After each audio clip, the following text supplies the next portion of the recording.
the time for this. Thanks, Marissa. So Marissa, would you mind pulling up the PowerPoint slide for us? Yeah.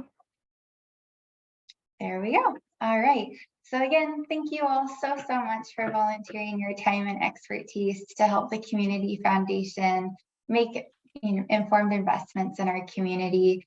This is one of the biggest roles for us, is allocating funding to the areas in our community that need it most. And we wouldn't be good at doing that if it weren't for all of you bringing your knowledge and expertise to the table. So again, thank you so much for volunteering to serve on a committee this year. Thank you for asking. So what can you expect of today? So what we'll do first is we'll do a little round robin of introductions and welcome. We'll do an overview of the Community Foundation and our grant programs. Some of you have been part of the foundation family for many years. You might even be a founder of our board, whereas others might be your very first time working with the Community Foundation. So we'll give an overview of the foundation and then do a deep dive into our grant programs. Marissa will talk about how to navigate the online grant application. We'll also talk about how to evaluate the applications and then what you can expect from the grant review process. I know that when I review grants for other organizations, I just wish I had a punch list of what I could expect from that meeting. And so we want to tell you all of the things so that way you're not surprised and know what's expected out of that conversation. And then we'll also have Q&A. Now, while we have Q&A at the end, that does not mean that you need to hold on to all of your wonderful questions till the very end. If you have questions, feel free to ask at any point. I will say I am horrible at reading the chats. Marissa knows this, so when she sees things come into the chat, she'll flag them for me. And I'm also really bad at seeing the hand raised. So if you have a question, what works best for me is if you just ask it. But Marissa will be helping me out if I miss those things. All right, thanks. All right, let's go. So who am I? I'm Cassandra, and I'm the Director of Grants and Programs. I joined the foundation a little over 2.5 years ago, and I've been working in philanthropy for over a decade. I love this work, and I love this community. I had the interesting timing of joining this community and the Community Foundation right before the pandemic. And it has just been such an honor to see how a community locked arms to support one another. So that's just a little bit about me. Marissa? Hi, I'm Marissa. I'm the program assistant for the Scholarships and Grants program at the foundation. I've been with the foundation for a year now. One of my favorite parts about my position is the grant review process. I love hearing about the nonprofits, so it's an awesome opportunity just to hear about what's going on locally. Great. And now we want to know who's in the room. So what we'll do is we'll get rid of the slides so that way we can all see each other. And one of the reasons why we do this is year after year, we give this orientation and people say what they took to heart the most or what was most helpful was hearing from previous grant reviewers on any advice that they have to give. So we don't have a lot of time, so if you could keep it to 30 seconds or less and say your name, why you decided to participate, and if you've participated in the past, any advice you might have for previous reviewers. If what you've said has already been said, feel free to just say ditto. No need to repeat what's been said.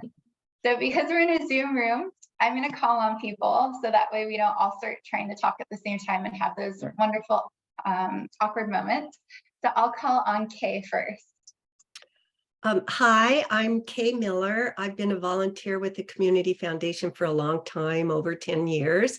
I serve on the scholarship committee as well as the grants committee. And like Marissa, I love grants because there are so many nonprofits in our community that it's wonderful to hear how awesome our community is in providing for each other. Thank you. Pat?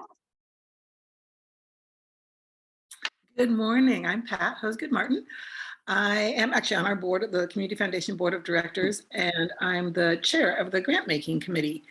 And I have read grants in the past, and my hardest part about reading grants is trying to decide. I want to give everybody everything. And so that's probably one of the hardest pieces of advice, is to take your time and read them a few times, because it helps to differentiate. And finally, this past year, we're asking people on the grant making committee to be maybe a little bit more involved in reading the grants. And so here I am, and I love it. I think it's a wonderful thing to do. Great, thank you. Ron? Good morning. My name is Ron Eukelson. When I'm not volunteering in the community, I work for a wonderful nonprofit called Wilshire Health and Community Services. And I'm a long time community foundation volunteer. Have read grants in the past. I was honored to be asked by Cassandra to do so this year, although my hidden agenda was to talk her into applying for Leadership San Luis Obispo Class 31, but I failed. You're on. Linda? Good morning. My name is Linda Alvarado. I've been reviewing grants for several years. I'm also serving on the grant making committee newly this year. And I think the most wonderful thing about reviewing grants is the exposure to all these great nonprofits. And it's hard because you want to give everybody everything, but it's just wonderful to see what's going on in our community. Great, thank you. Janet? Hi there, Janet Stein. I'm a retired teacher, and I've been doing this for about 4 years. And I think, Cassandra, you and I did the last one before COVID happened when you first joined. I would give some advice, which would be, what helps me a lot is to take notes. There's a place to take notes when you're doing the reviews, and that always helps me when it comes down to at the end when we're trying to decide, and if it's close on something, then it kind of refreshes your memory. So I would say take notes, because it can get confusing otherwise. Thank you. Jan? Hi, I'm Jan Knoll. I recognize a few people that I know, but I am a new reviewer, so I am taking notes, and so I'm a rookie at this, so I appreciate all of your little tidbits, but I have lived in San Luis since I was 6, so I've been here a long time, and am anxious to be more involved with helping, women and girls in the nonprofits, and so I'm anxious to be exposed to some of that. Great. Frank? Hi, I'm Frank Seipel, recently retired architect. I read grants. This might be my 5th time, I think, since the early days when we did it by analog methods. So for anyone who's a new grant reader, it's much easier now to keep track and to review these grants and sort of read them apples to apples. I think that's the best thing about it. And of course, the note-taking function is exactly what you need to keep track. So I'm looking forward to doing this again. I do it mainly because I'm always uplifted by seeing what community volunteers are doing, and it's just great. You learn a lot. Thank you. And Pratik? Hi, I'm Pratish. I've reviewed grants for maybe 2 or 3 times, I think. I'm a professor at Cal Poly, and the advice that I would give is when you're reviewing grants, every section has a rubric. So just follow the rubric. Yeah. Thank you. And Kayla? Hi, good morning. I'm Kayla Anderson. I'm the membership director over here at the SLO Chamber of Commerce. And I had the pleasure of working with the Community Foundation and Cassandra early in the pandemic when we were giving out business grants in partnership with the city, COVID relief grants. And so that was really rewarding and fulfilling. And so any chance that I have to help out the business community here, I'm going to jump on board. So I'm really happy and excited to be here. And Marcy? Good morning. My name is Marcy Maloney. I'm retired from Cal Poly here about a year now. I've been in the community almost 50 years. So to me, this is a great opportunity to give back to the community. I read grants last year and I had a blast.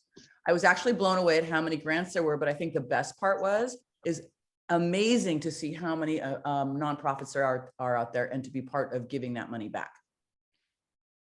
Thank you. Claire?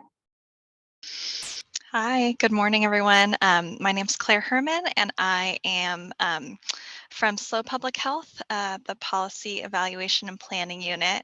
And we've been able to work with the Community Foundation in the past before, and I've been able to do one other grant review, which I really enjoyed, just seeing the scope of projects that were, that our community was undertaking. So I'm excited to join this time as well.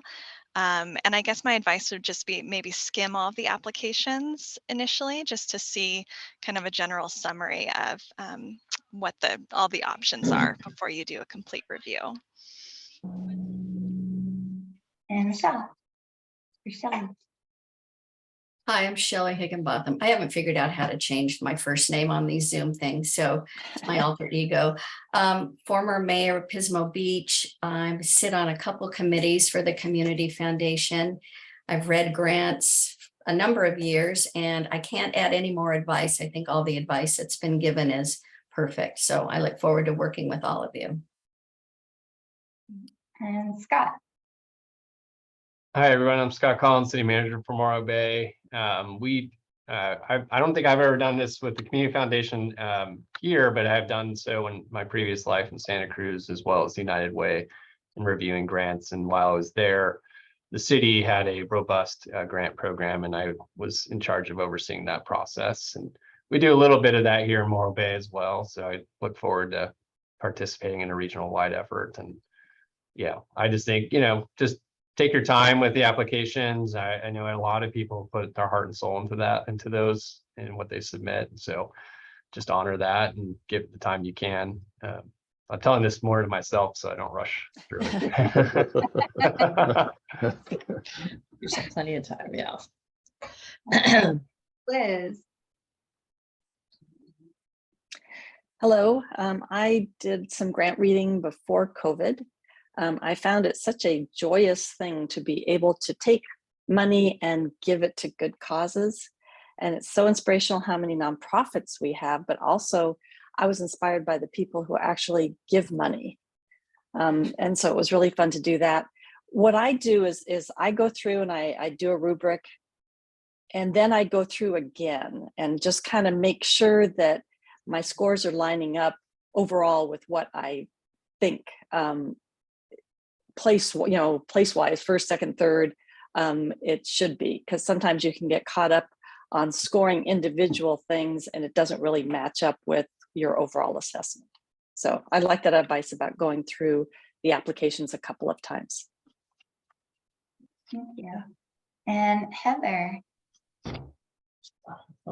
Yeah, I'm just kind of shadowing. I am the grants and scholarships coordinator for the Community Foundation. I'm very new, so this is just about my second month in.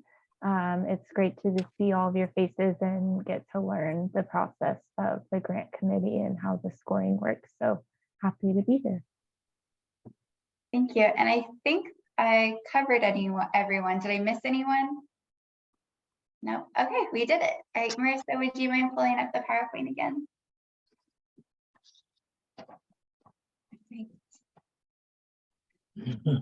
So now we'll jump into the overview of the Community Foundation as well as our grant programs.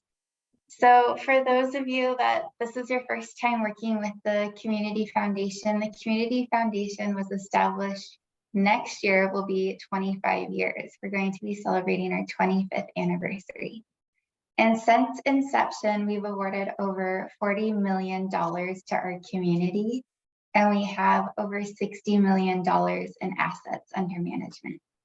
When people think of the Community Foundation, they often think of what we're talking about right now, which is our competitive grant programs. But the Community Foundation also offers a whole lot of other things. We have a robust scholarship program. We have individuals who hold donor advised funds with us, and that actually makes up over 75% of our grant funding is what goes through our donor advised funds.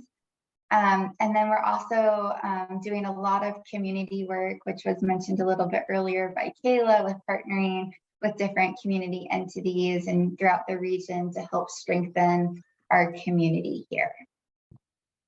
Great. So I thought it might be interesting to share with you where does all that money go? So this is last year where all of our funding went. Last year, we awarded $4.7 million to our community, and 99% of our funding stays here locally. So it's local dollars supporting local things in our community. Last year, we had a couple of grants went abroad to help with international disasters, but the majority of funding really stays here. A couple of quick observations about this. Health and Human Services is our area that we typically fund the most in. This is where most of our donors and most of our grant dollars supports. However, this was a little bit inflated last year due to the pandemic. We saw more money moving to support basic needs and community members that were the most vulnerable from the pandemic. But I thought that this was a unique overview. You can see over 300,000 was awarded in scholarships, and about the same amount was awarded to arts last year. Okay. So before we jump into our general grants program and all of the grants that we have available, I thought it would be helpful to give a little bit of overview of what we had been doing and how that's impacted our lens on grant making moving forward. So during the pandemic, the community opened up our disaster support fund, and our disaster support fund had a very streamlined application, just a couple of questions nonprofits could quickly submit, and we had a week turnover. So every week we made quick decisions on these and had checks out to nonprofits. So it's a very rapid process. We asked organizations to apply for where they thought that they would utilize the funding, but then when we made the awards, we made them all unrestricted. And the reason why we did this is we knew that nonprofits had a lot of different funding streams coming in, and they needed to reallocate resources as needed. So we wanted to be nimble with making those grant dollars unrestricted. We also knew in an emergency, there wasn't a lot of time to be doing grant writing. So we wanted to streamline our application and just make it as easy as possible. So we'll go ahead and go to the next slide.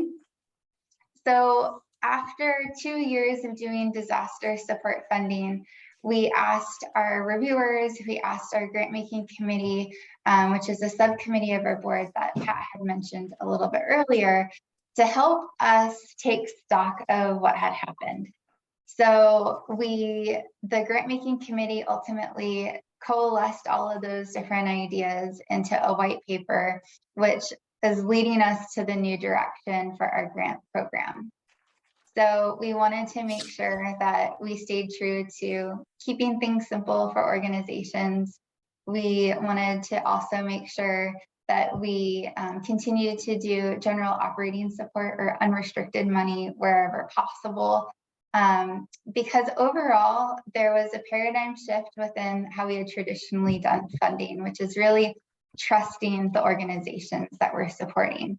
So the vetting process comes in the review. So when we're reviewing the applications, that's where we're doing the vetting process. And then after we decide which organizations we want to support, it's unrestricted. So these were some of the changes, and we'll jump into that a little bit more and a little bit later. But what we've really been doing is just listening more, just listening, learning, and really sharing power with our nonprofit organizations that we're hoping to support. All right. So that takes us to our grants program. There we go. So we have 3 grants programs that are involved in the fall grants: our general grants, our Opportunity to Thrive, and Build grant program. So I'll do a deep dive into the general grants. That was correct, Marissa. We have arts, environment, health and human services, and seniors and people with disabilities. So we'll have a committee that reviews each one of those areas. So you might be on the arts committee, you might be on environment. So that's what that all adds up to, is the general grants program.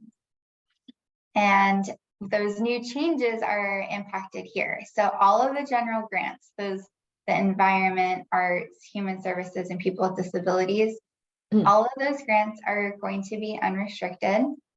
All of them will be awarding multi-year awards. So this means that we're making a decision to support an organization for 2 years.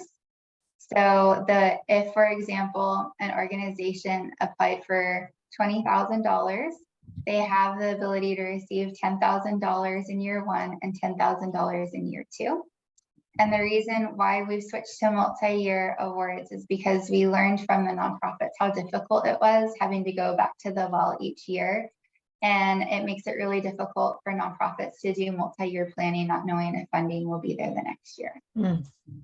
We also learned that nonprofits would prefer to have larger grant amounts.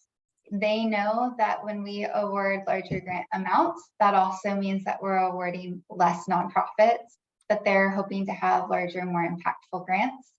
So last year and all other years before, the average grant amount for our general grants was $5,000. This year, the average grant amount will be $15,000, but organizations can apply for up to $25,000. And then lastly, during the pandemic, we learned how helpful it was for organizations to have a streamlined application process. So we permitted organizations to submit either our form, which is very simple and easy to use, and we went through the application and made sure we were only asking questions that inform decision making. So they can apply either directly through us, or they could submit an ARPA application. ARPA is the American Rescue Plan Act, and funding came through the county and as well as cities. And so what we allowed is for nonprofits, if they apply to either a city or a county grant, they could use that to apply to us.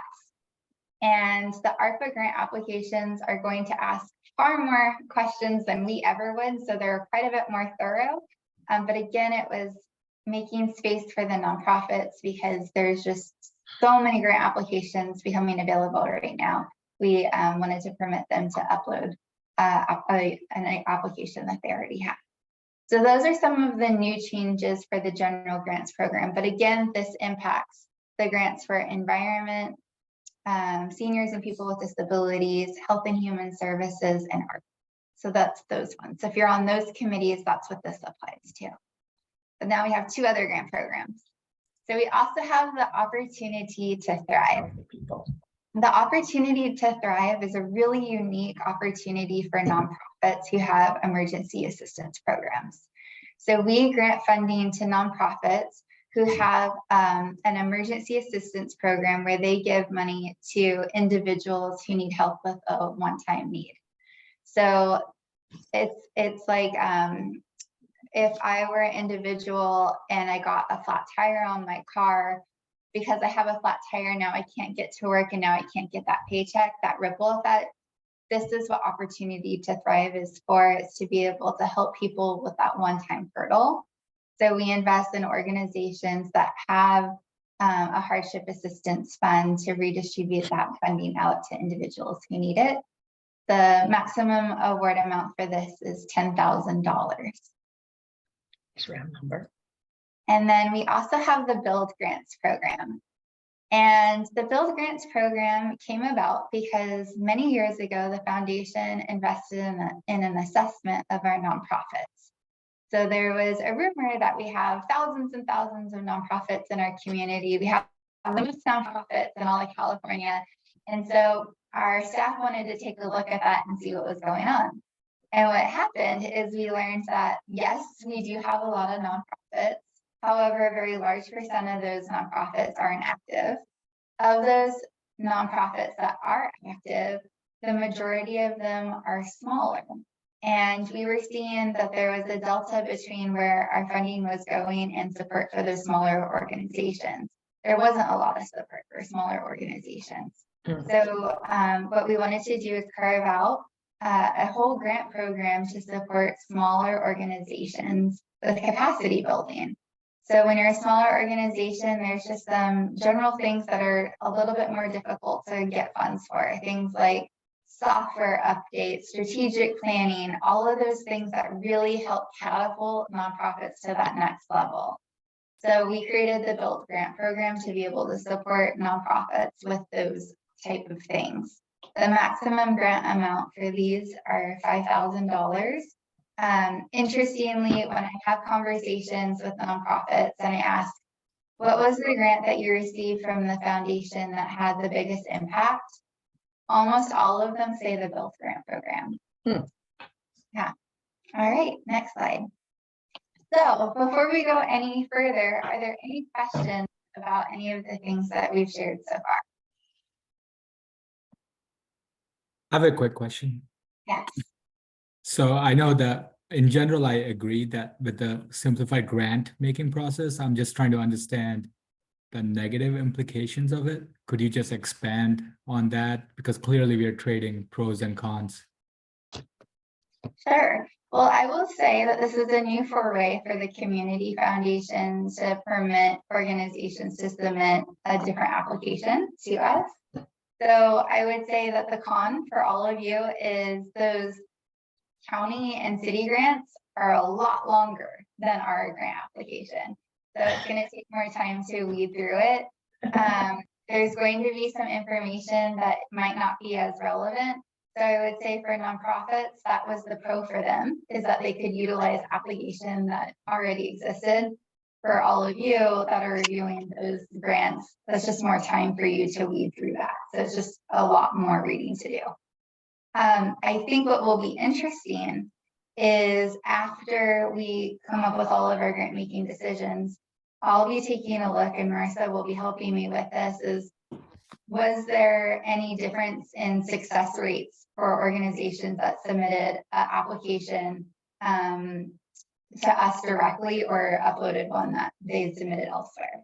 I'm just curious. We haven't done this before, and so that's something I'm going to be monitoring. Sorry, just a quick follow-up. So does that impact the rubric also that's used? The rubric remains the same, so we'll be evaluating them on the same things. It's just a longer application.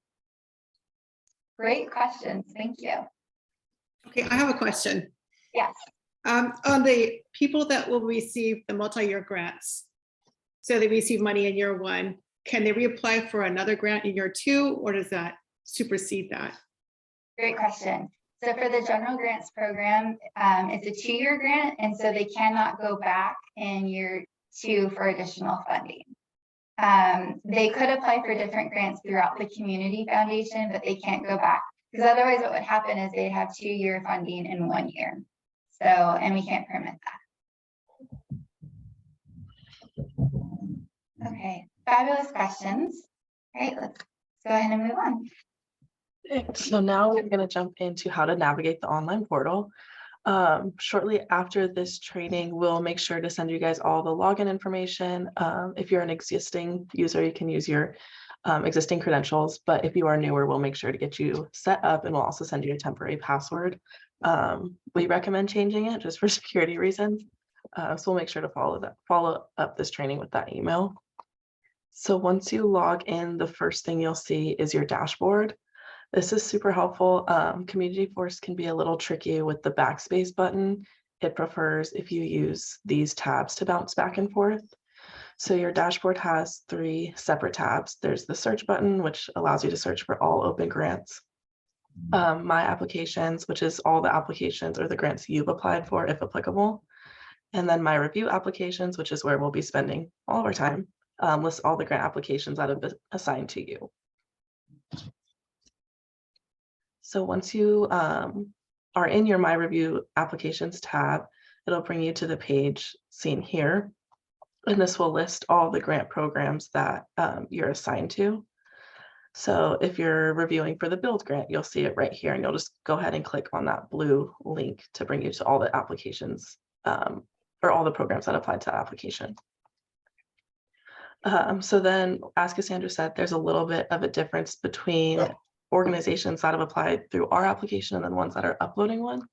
So if you're on the arts, environment, health and human services, or seniors and people with disability, you might have 2 2020 general grants program applications. It'll say ARPA, and then the other one will just be through our application. Again, they're all assigned to you based on which one you're assigned to. So if you're environments, you'll have environments for both of these programs, or environmental applications for both of these programs. Again, this is only applicable if you're on those 4, and I'm always here if you have questions or need clarification too for that. Like I said, it's the first time we're doing this, so we'll see how it goes. But We're excited. And then when you're ready to review applications, so once you click on the application name, it'll bring you to this screen and it'll list the organization name, the program name, applicant, date assigned, and then your progress on reviewing it. To open the individual application, you're going to need to go ahead and click on the blue highlighted name of the applicant. Or if you prefer to export it as a PDF or download it or print it, you'll just want to click on this checkbox and do review or PDF. And so that'll give you the scoring sheet as well as the application. And then, oh, sorry. And if you want to, when you're actually reviewing and you click on the application, the scoring section will be on the left-hand side and the application will be on the right-hand side. To navigate through both of them, they're two separate scrolls. So this one will obviously move the review section up and down, and then this will move the application. So if you want to just keep them side by side, that's super helpful. And then to go further into the scoring, each section that we have, there's different sections broken down, as Cassandra had mentioned earlier. We require that there's a score for each of those sections, and then comments are optional. It's super helpful to leave a comment. So if the organization does come back for feedback, we have that on hand. And then we do have a section on this one where the overall evaluation that does require scoring. Again, this is just to help us provide feedback to the organizations that applied. Is there any questions on the portal so far? And again, I'm always available, email or phone if you have questions. I have a question. If you choose to review a PDF, does that preclude you preclude going back on to the website to do the scoring and so forth? Yeah, so you will have to go back on the website to do the reviewing or the scoring itself. I find it helpful to do the PDF. Cassandra and I are both prefer hard copies. So usually I have it out and then I'll have like the score sheet on my computer. It just makes it a little bit easier, but whatever you prefer. Okay. So that sounds like an overall easier way. This is facilitating. It's not causing us to choose one way or the other. Yeah, correct. Great. Okay, thanks. I have a comment. I have two questions. Yes. Sounds like a Ron. Go Ron. Who goes first? I'll go with Linda's comment first. I saw her first, sorry. So my comment was that I love, and I don't know how much people have comfort with this, but I love to do the Excel. So I go through and I do all my scoring, and then I export it to Excel, and then I do a data sort so I can kind of see if my scores align with what I was thinking. And it just kind of helps me to go back, and I can go back and make some changes later. And also with Excel, it'll import your comments, so you can just go back and read your comments to make sure. So that was just my comment. That's super helpful. Thank you. So two questions. If we have a conflict of interest, like my organization has forwarded a application, I just happen to be one of the reviewers, would you just prefer me to just pass on it and not have anything to do with it? I'm gonna pass that to I'll Cassandra. answer that one. So if you have a conflict of interest on a grant application, please email both myself and Marissa. It's helpful for us. Conflict of interest sometimes can be really obvious. I work for this organization and I tend to benefit from them receiving a grant. Other times, conflict of interest can sneak up on us as we're starting to discuss the applications. And so either way, as soon as you know that there's a conflict of interest, even if it's live during the review meeting, just flag it for us, because it's really difficult for Marissa and I to know if you're not participating because you skipped it or what's happening. And so just being able to flag that as soon as possible is good for us. Thank you. Second question is, when we do put comments on and the organization asks to see those comments, are those comments we made anonymous to the organization?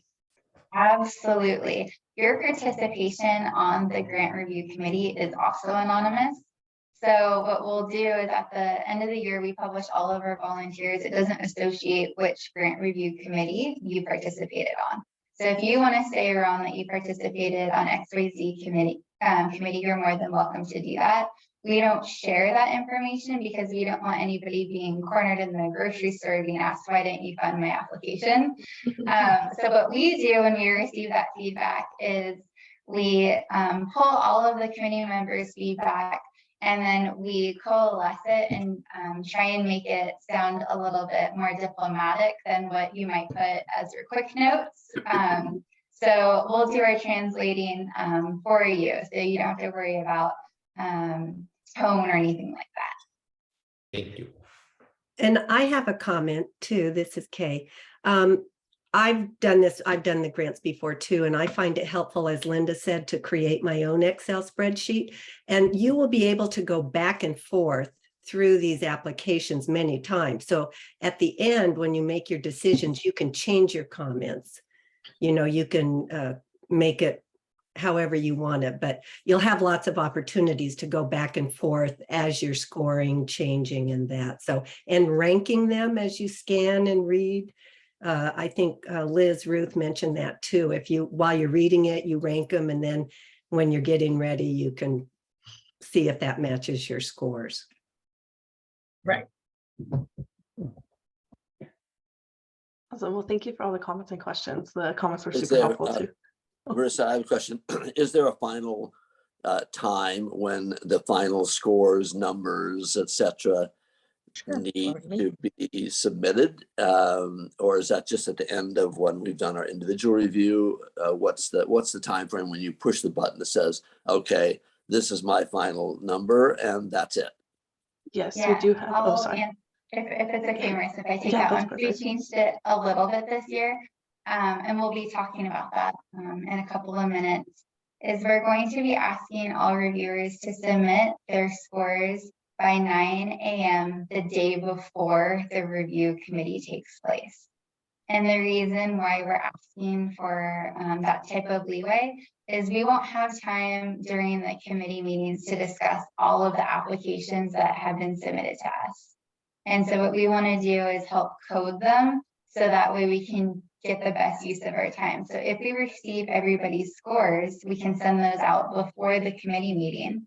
So you can kind of wrap your mind around which ones will likely be deliberating the most. And then we'll be sharing those during the committee meeting as well. But we can only do that if we receive everybody's scores early enough to be able to share. 27th.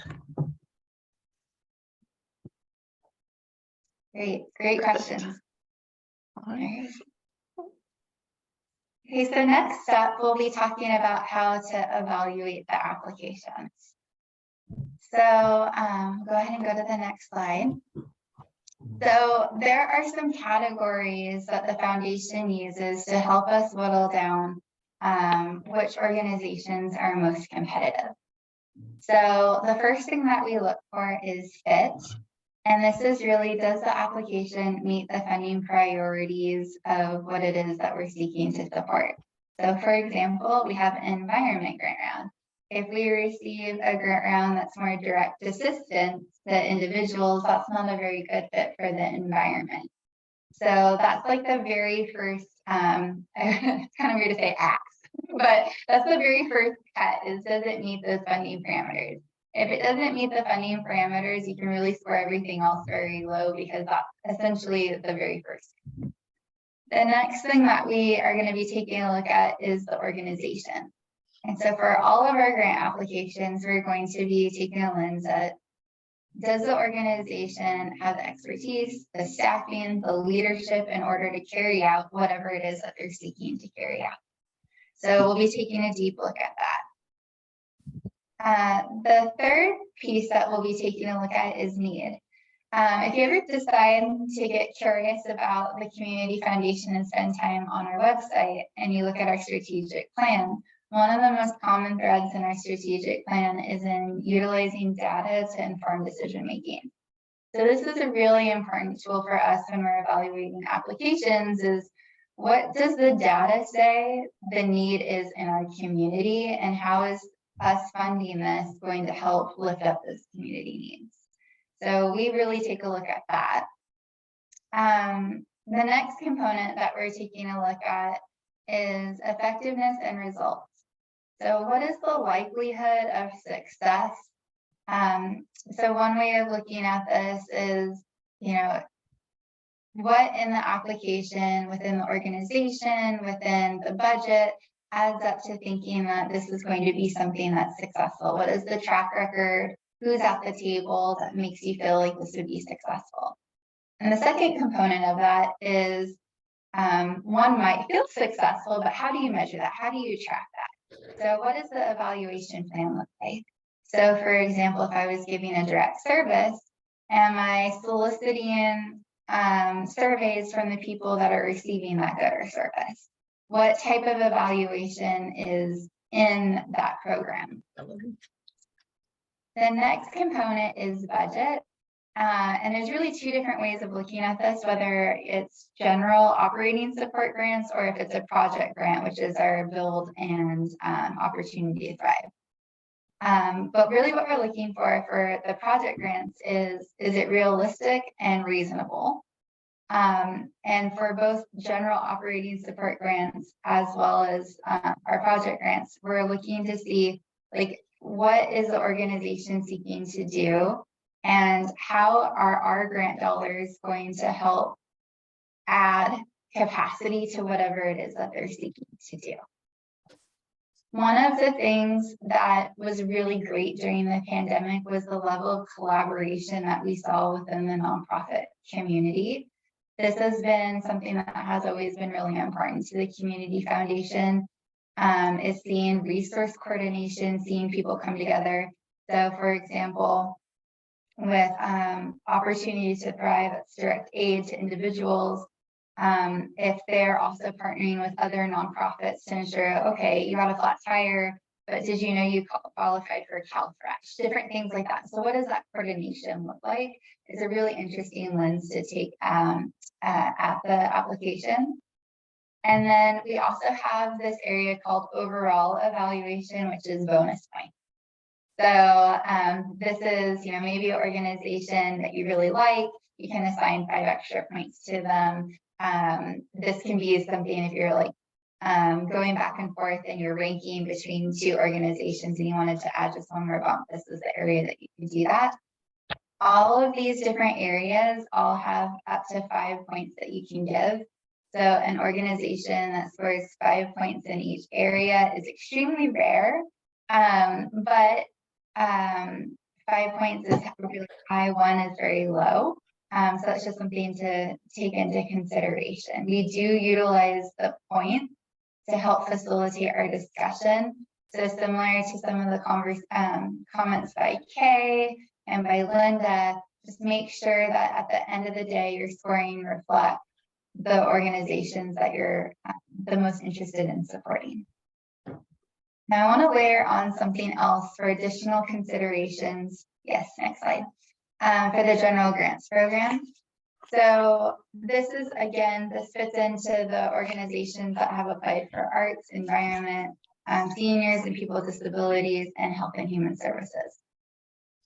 So one extra lens to add to this, because we're awarding unrestricted grant dollars, is to ask yourself a couple of questions. So if I were reviewing and I was wanting to fund an organization, these are the things that would make it so I'm more wanting to fund this organization.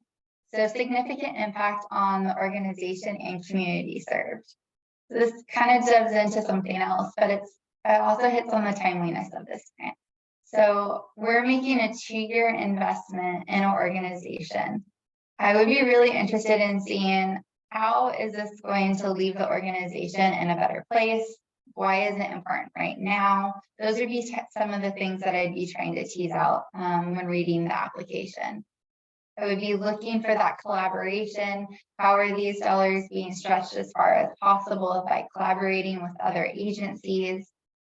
I also really appreciate when I read an application and they're candid about, we are very good at this, and this is not something that we're good at, and this is why we're seeking funding for this. That is very rare to see in an application, but that type of authentic leadership when you read an application it's really attractive to me when I'm reviewing applications, because I want to be able to help bolster those organizations, and it's hard to know if the organization isn't honest about where their weaknesses are as well. Another area is centers the ultimate beneficiary in measuring success in the future of programs. So what does that mean? Kind of goes back to that earlier comment about evaluation. So if I am offering some type of service and I am not asking people that are impacted by that service how that's going, that's a bit of a miss.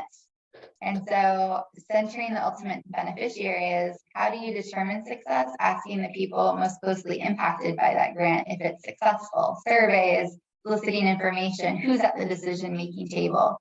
It's very rare to see a board have people that are receiving benefits on the board. But when we do see that, that's also one of those things that are very attractive to see. And then another component is cultural competency. For the general grants program, you'll see that we've requested that all organizations submit to us their policy for how they incorporate diversity, equity, and inclusion in their work. Some of those policies are less strong than others, so we won't necessarily ding them if they don't have a good policy. But really what you're looking at when you're reading the application is, do they serve a diverse group within the population that they're seeking to serve? So if I were serving people with the grant around seniors and people with disabilities, of the seniors that we're serving, what does the demographic look like within that? What type of programs are involved in making sure that it's accessible, or people know that it's accessible to them? So those are the type of things that we're looking at. So for the very first time, we've actually incorporated cultural competency as a metric for measuring the strength of the application. And I'm looking forward to receiving feedback on that after we get through this grant cycle too. So any questions about that so far? I have one question, Cassandra. Will these slides be available for us after the meeting if we wanted to review all of this? Absolutely. Okay, thanks. Okay. So one of my favorite people that I've met is Nick Thiel, who was one of the founders of the Community Foundation. And he just said something and put it into very simple layman's terms that that really resonated with me. And he had said, all applications really fall into 3 different categories. The easiest one is a grant application that's well written and is a great project or a great organization. Those are the ones that you can always give a lot of points to.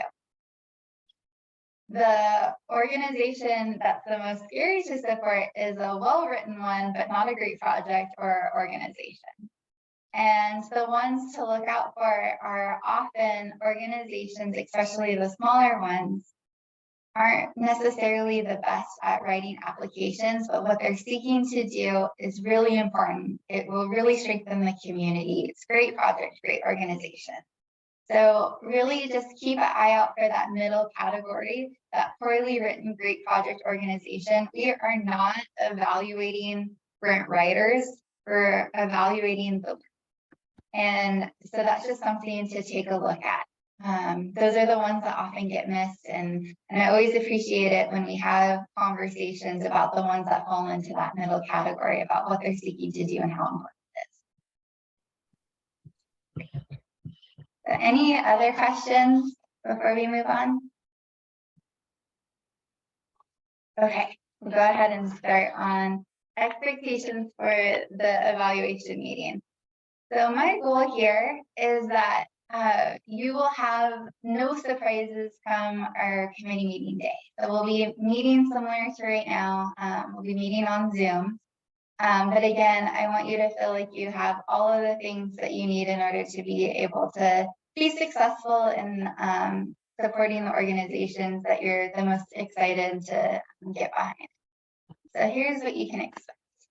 So after this meeting, Marissa and I will be working together to send out to you an email which will give you the login credentials so you can begin reviewing the applications. You'll also get a copy of the agenda so you can see the plan of attack for when we meet virtually. And then you'll be receiving some additional supporting information as well. So you'll be receiving this email by the end of the day tomorrow. We guarantee that for all of our reviews that you have at least 2 weeks to review the application. So that would be tomorrow. But some of the things that we add in that we think could be helpful is a review roster. This is just a bird's eye view of all of the organizations that applied. And then we also include a 3-year funding history. And often reviewers will ask me questions on like, I saw this organization received a lot of grant funding. Does that mean that we shouldn't be awarding them grant funding? And then on the other side will be this organization has never received grant funding. Should I be worried about that? And what we like to share is that it's just information to help inform you. So if you are seeing an organization that hasn't received funding from us in the past, that doesn't mean that we don't want to fund it. It just might mean that we need to do a little extra vetting, a little bit more of a conversation around it. You might want to, just take an extra look at it before coming up with a funding decision. One of the things that was really exciting to me is in the past couple of years, we've had some frequent flyers to our grant program. And this year we saw a lot of new organizations apply to us. They themselves weren't new, but they hadn't come to the Community Foundation for support yet. So I find that to be exciting. So we just offer that to you as information. So you'll get that email here shortly. And then the process. So this year we received a huge uptick in the amount of applications that we received to 2 of the grant programs. So for the general grants program, we received almost a 37% increase in the number of applications received. So huge uptick. Build, which is our organization, is our grant programs to support organizations with the operating budget of 500,000 or less. That received almost a 70% increase in the number of applications. Wow. Yes. And then Opportunity to Thrive, which is our one-time emergency assistance grant, that interestingly went down 33%. And I think that this is because a lot of agencies created programs to offer emergency support during the pandemic. And so we're just stabilizing at this point and getting back to our quote unquote normal numbers on that. But this does mean, unfortunately, that we have a lot of applications for all of you to review. And we tried to be sensitive. Marissa and I screened through all of these applications to make sure that they were truly eligible. We take a look to make sure that they're a 501c3 in good standing with the IRS, that they meet the funding requirements at a bare minimum. So we did do some vetting to help with that, but there are a lot of applications to review this fall. Cassandra, did you take out the applications that aren't a good fit? We did. Thanks. Yeah, there's some still that are better fits than others, but that's the committee's decision. So those ones that Marissa and I saw one just yesterday that applied for Health and Human Services, and we scratched our heads and we're like, actually, that's an environment grant round. So we actually moved it over to a different grant round from Health and Human Services over to environment. So we do some of that vetting already. Yeah, but even still, there's just a lot of applications to get through. I wanted to highlight that now and also say thank you. So when we come to the meeting, you will have submitted all of your scores by 9 a.m. the day before. Marissa and I are going to be working closely. Actually, can you go back to the previous slide? Marissa and I are going to work together to help code them. So you'll notice on this slide, we coded some of the applications as green, some of them as yellow, and some as red. We won't have time because of the volume of applications that we received to talk about all of the applications. So we're going to use your scores to help us with facilitating the conversation. So the ones that rated the highest fall under the green. We'll take time to talk about all of them. The yellows we may have time to talk about, but the reds we won't have any time to talk about unless there's a committee member who really feels like they need to advocate for one of those, and which will always create the space. So if we receive all of the scores by 9 a.m. the day before, we will send you what this looks like in advance, so that way you can prepare for the committee meeting. I know for me, it's helpful to think about which ones do I need to be prepared to advocate for. So if we receive it early enough, we'll get it out to you. If you don't get the email, that's because you didn't receive all of the scores in time from all of the committee members. So ideally, you'll get it ahead of time. But again, if we don't receive the scores, we can't send them out early. But now you can also see why those scores are so important, because that's what we're using to help facilitate the discussion. So make sure that your scores do reflect what you're excited about within the applications to talk about. So when we meet, what we'll do is we'll have a preliminary conversation. So we're going to forget about the amount that's requested. We're not even going to look at that. We're going to talk about the merits within the application first. And we're going to do a first run, not looking at budget, just first run of where is there more energy in supporting these organizations. After we do that first run of conversation, that's when we look at the money. On the agenda, it will have how much available we have to spend, and then we're going to start allocating dollars. It is very disruptive to the process if we start letting the money control the beginning of the conversation. So we talk about the applications first, and then we decide where we'll do the allocation. Please do not come to the meeting with recommendations on grant amount. Please come to the conversation with where you want to see us move investments towards. There's a key distinction there. When someone comes in with recommendations for grant amounts, it throws off the collaborative process of people coming together to talk about the agencies. So after we do that, then we'll allocate some funding. And then we have a speak now or forever hold your peace part of the agenda, where we've allocated the funding. We take a look and go, how does that feel? Are we good with it? And then we get to end. So what I always like to say is that I can't guarantee that your top choice will be selected. So your favorite organization might not get funded. That might happen. But what I do want to guarantee is that you walk away from the meeting feeling heard and really good about the process. That's what I want you to get out of it. And so in the speak now or forever hold your peace part of our conversation, if there's anything preventing you from feeling good about that, that's when we want you to speak up if you haven't already. So that's that for expectations. But then it moves a lot of different other places. So these are our recommendations to the grant making committee. And we have some grant making committee members participating on the grant review committees. So the grant making committee is a subcommittee of our board.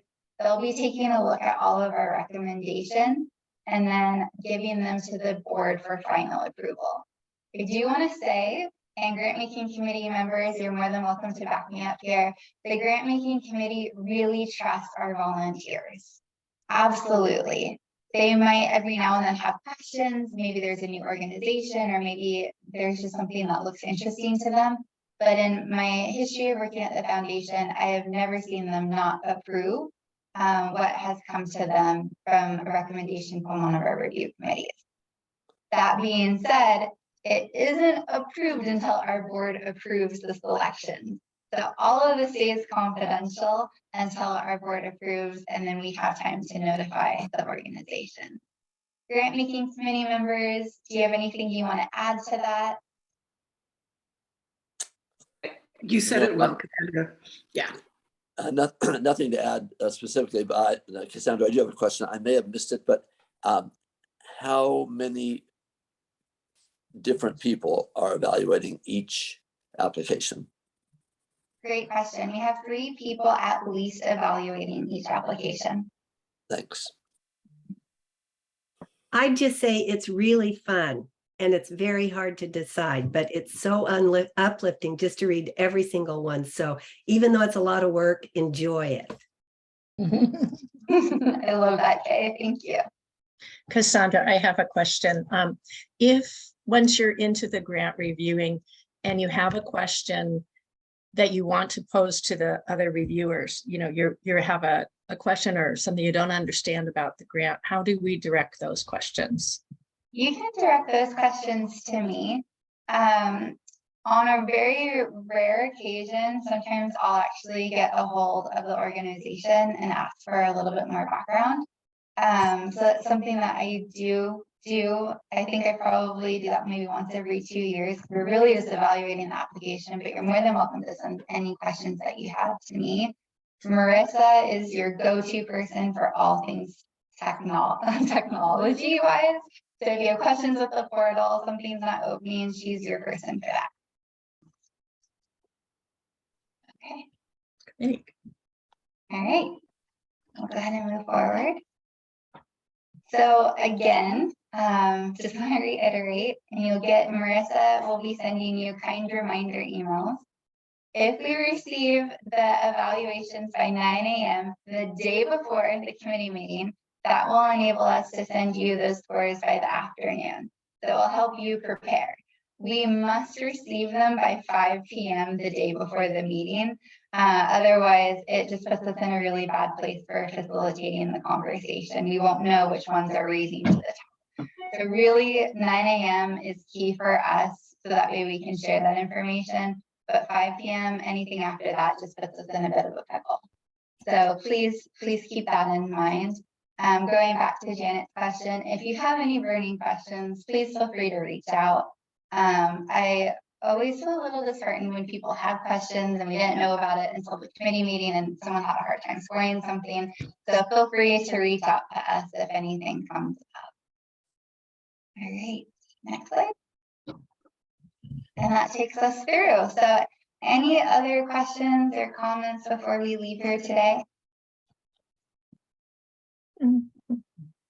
I guess I do. How are you guys deciding which one of us goes with which section, you know?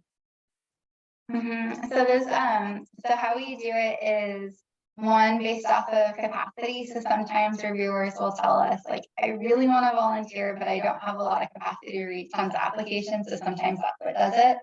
We also this year, and I think Pat had mentioned it, we have worked really hard to ensure that we have one person who is tenured at reading applications, one person that's new, and then we've also added a grant making committee member. So that's subcommittee of our board.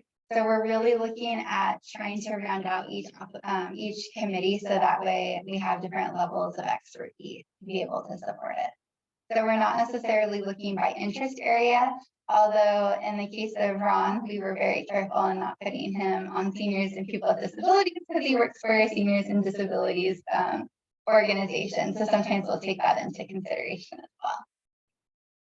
Sorry to call you out, Ron. Any other questions? Okay. Again, thank you all so much for volunteering your time and expertise.